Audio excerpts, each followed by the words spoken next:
বিভিন্ন অঞ্চলে ঘুরছিলাম। আমরা নবঘড়ার দিকেও গেছিলাম, রিয়ার মোড় হয়ে লালাবেড়িয়া, এখন ভুবনেশ্বরীতে পৌঁছেছি।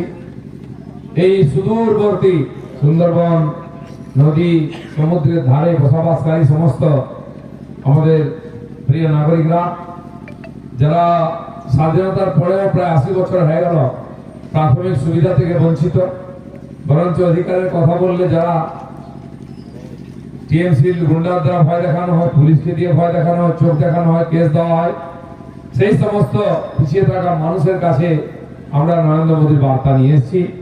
তাই আজকে পরিবর্তন সংকল্প সভা মঞ্চে উপস্থিত আছেন আমাদের জেলার সভাপতি, আপনাদের এখানকারই ভূমিপুত্র জালাবাড়িয়ার ছেলে উৎপল নস্কর। তাকে সহযোগিতা করার জন্য আমাদের হুগলি থেকে এসেছেন এই জেলার ইনচার্জ শ্রী মোহন আদর, আরেকজন ইনচার্জ আছেন সত্যদা, অনেকদিন ধরে বাড়িপুর থেকে এসেছেন এখানে সংগঠন শক্ত করার জন্য। এছাড়া জেলা কমিটি, মন্ডল কমিটির সমস্ত সদস্যগণ, মন্ডল প্রেসিডেন্ট। এই অঞ্চল সাধারণ মানুষ বিজেপিকে জেতাবার জন্য পঞ্চায়েতে ভোট দিয়েছিলেন, কিন্তু টিএমসি কয়েকটি বুথে রিগিং করে, চুরি করে জিতে অঞ্চল গঠন করেছে। তা সত্ত্বেও কয়েকজন পঞ্চায়েত প্রার্থী জিতেছেন, তারাও এখানে উপস্থিত আছেন। সমিতির যিনি প্রার্থী তিনিও জিতেছেন, তিনি উপস্থিত আছেন। সর্বোপরি এই সুদূরবর্তী এলাকায় একদিকে বাঘ, একদিকে কুমিরের সঙ্গে লড়াই করে, প্রাকৃতিক পরিবেশের বিরুদ্ধে যারা এখানে লড়াই করে বেঁচে আছেন বহু বছর ধরে, সেই সমস্ত সাধারণ সুধী জনতা, সবাইকে আমি নমস্কার এবং ধন্যবাদ জানাই। আজকের যে সভা পরিবর্তন সংকল্প সভা, পরিবর্তন তো হয়, পশ্চিমবাংলার লোকেরা একটু দেরিতে পরিবর্তন করে। কংগ্রেস তো প্রায় 30 বছর ছিল, সিপিএম 34 বছর, এও প্রায় 15 বছর হয়ে গেল।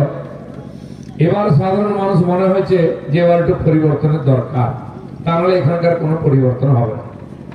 আমরাও সেই জন্য পরিবর্তন চাইছি। পরিবর্তন মানে খালি রাজনৈতিক পরিবর্তন নয়, সরকারের পরিবর্তন নয়, মন্ত্রী মুখ্যমন্ত্রী পরিবর্তন নয়, এখানকার আপামর সাধারণ মানুষের জীবনের পরিবর্তন চাই। আর সেটা কি হবে? যার বাড়ি নেই তার বাড়ি হবে, যার বাড়ি শৌচালয় নেই শৌচালয় হবে, যার বাড়ি গ্যাস নেই তার গ্যাস হবে, যার বাড়ির সামনে পাকা রাস্তা, ফুটপাত নেই সেখানে ফুটপাত হবে, যেখানে খাবার জল পৌঁছায়নি জল পৌঁছবে, বিদ্যুতের আলো পৌঁছবে, স্কুলের টিচার পাবেন, হসপিটালের ডাক্তার পাবেন, থানায় গেলে পুলিশ পাবেন, রিপোর্ট করাতে পারবে না, পড়াশোনা হবে, বছর বছরের টেট আর এসএসসি পরীক্ষা হবে, ছেলেমেয়েরা আর চাকরিতে জয়েনও করবে। এখানে চাকরি বিক্রি হবে না, চাকরি তো চাকরি, আপনি জানেন না আপনার জমিও বিক্রি হয়ে যাচ্ছে। এর থেকে আমরা বাংলাকে পরিবর্তন করব, সেই জন্য পরিবর্তন সভা। মাননীয় প্রধানমন্ত্রী বাংলায় আসেন, গত কদিন আগে এসেছিলেন, 17-18 তারিখ মালদা এবং সিঙ্গুরে সভা করলেন। তিনিও বলেছেন যে আমরা বাংলাকে একবার আমাদের হাতে তুলে দিন, আমরা পশ্চিমবঙ্গকে পাল্টে দেব, আপনার স্বপ্নের বাংলা বানিয়ে দেব। আর শুধু বলে চলে যাননি, বেশ কয়েকটি ট্রেন বাংলা থেকে চালু করেছে, বন্দে ভারত, অমৃত ভারত, দক্ষিণ পশ্চিম ভারতের বিভিন্ন রাজ্যে সেই ট্রেনের সঙ্গে যোগাযোগ হয়েছে। আধুনিক সুবিধাযুক্ত, কিন্তু ভাড়া একই আছে, সময় কম লাগে।